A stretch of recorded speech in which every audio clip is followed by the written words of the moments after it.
Hello friends, welcome to SSC coaching centre. दोस्तों, SSC GD के exam की आप सभी लोग तैयारी कर रहे हैं तो हमारे चैनल के साथ जुड़ जाइए, क्योंकि यूपी पुलिस के लिए मैंने वीडियो अपलोड करना शुरू कर दिया है। तो आज आपके लिए इन क्वेश्चन को मैं करा रहा हूं, बहुत इंपॉर्टेंट है।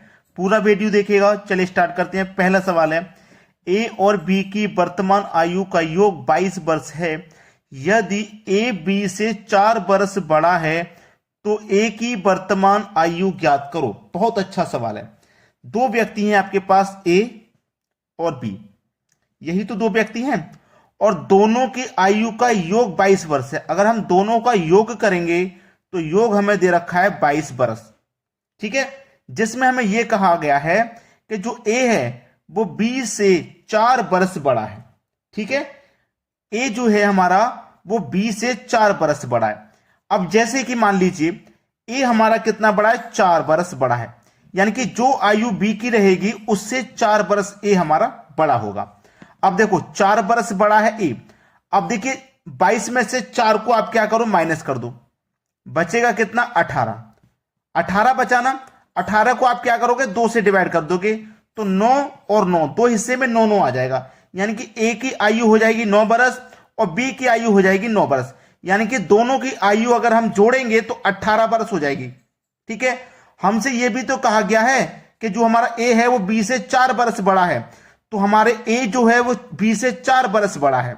दोनों की आयु को पहले मैंने क्या किया, इक्वल कर लिया, बराबर बराबर बराबर बराबर जब कर लिया, अब ए जो है बी से 4 वर्ष बड़ा है, 9 में जोड़ दीजिए 4, कितना हो जाएगा, 13।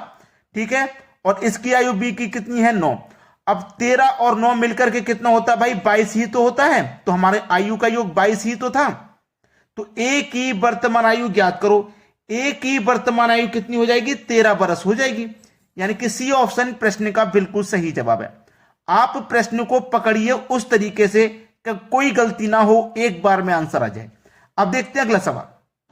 अगला सवाल है, एक्स से चिन्हित लुप्त मान ज्ञात कीजिए, यानी कि x का मान आपको ज्ञात करना है।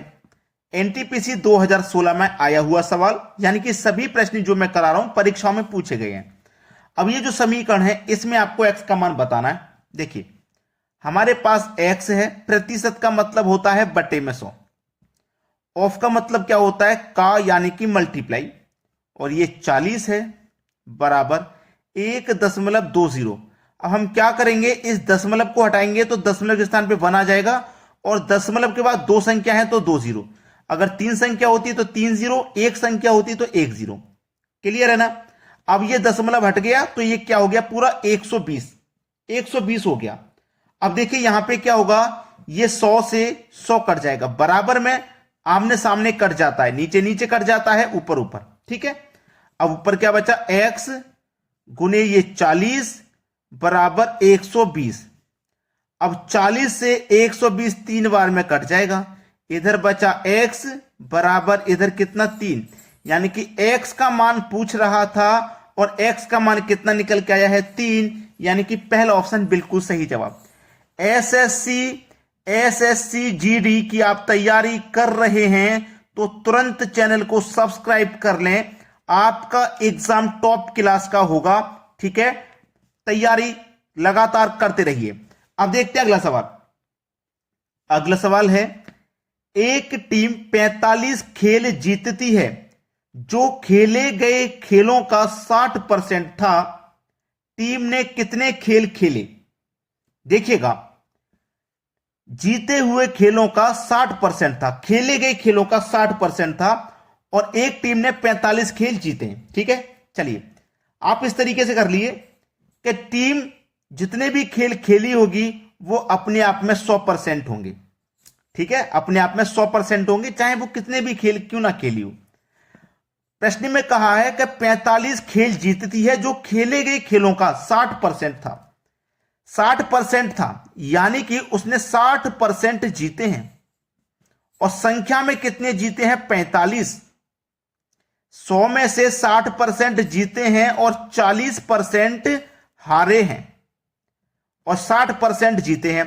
प्रतिशत में जीते हैं 60% और संख्या में जीते हैं 45, यानी कि 60% की वैल्यू 45 है तो 1% की वैल्यू क्या हो जाएगी, 45 बटे में 60, ये 1% की वैल्यू है। और 100% की निकालने के लिए क्या करेंगे, 1% की वैल्यू में 100% की निकालनी है तो 100 से मल्टीप्लाई कर देंगे, बस सवाल खत्म हो जाएगा। 15 चौके 60, 15 त्रिका 45, 4 से कट जाएगा 100 25 बार में, 3 का मल्टीप्लाई 25 से कर दो, 75 सवाल का सही जवाब है बी ऑप्शन। तो टीम ने कितने खेल खेले, टोटल खेल खेले हैं 75।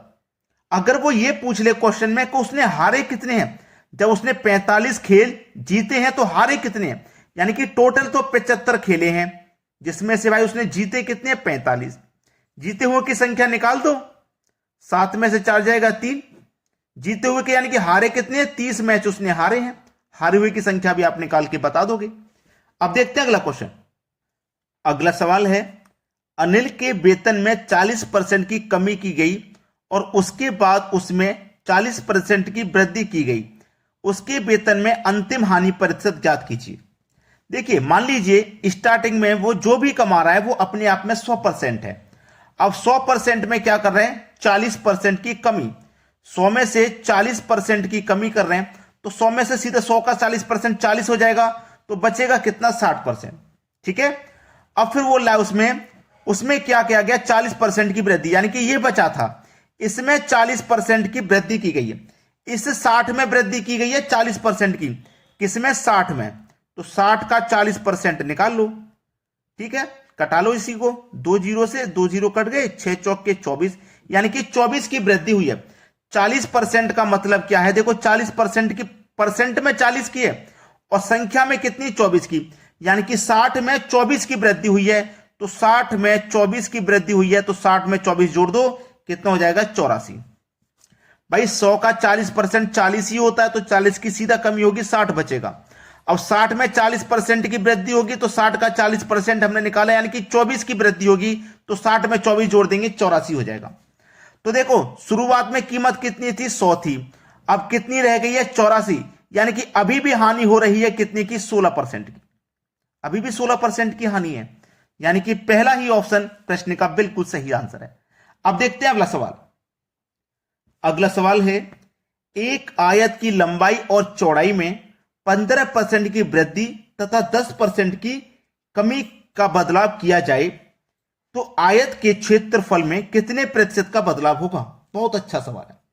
देखिए एक आयत की लंबाई में 15%, ठीक है 15%, अब 15% का मतलब क्या होता है, 15% का मतलब होता है बटे में 100।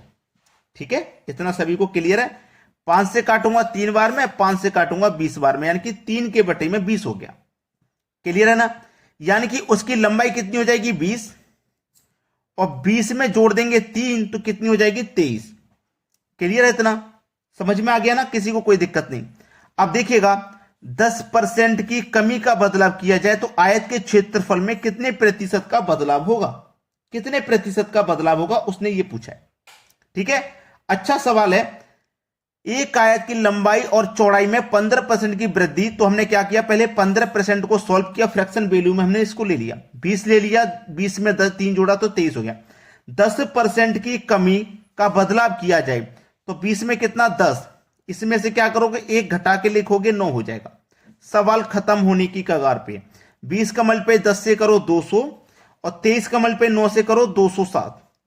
अब कोई वैल्यू हमारी 200 से बढ़कर 207 हो गई, तो कितनी बढ़ रही है, 7 बढ़ रही है, कितने पर 200 पर। और प्रतिशत के लिए क्या करोगे आप, 100 से मल्टीप्लाई करोगे। ठीक है ना, तो चलो 100 से 200 2 बार में कट जाएगा, और 2 से 7 3.5 बार में कट जाएगा, सवाल खत्म। सवाल भाई खत्म हो गया। ठीक है, 3.5।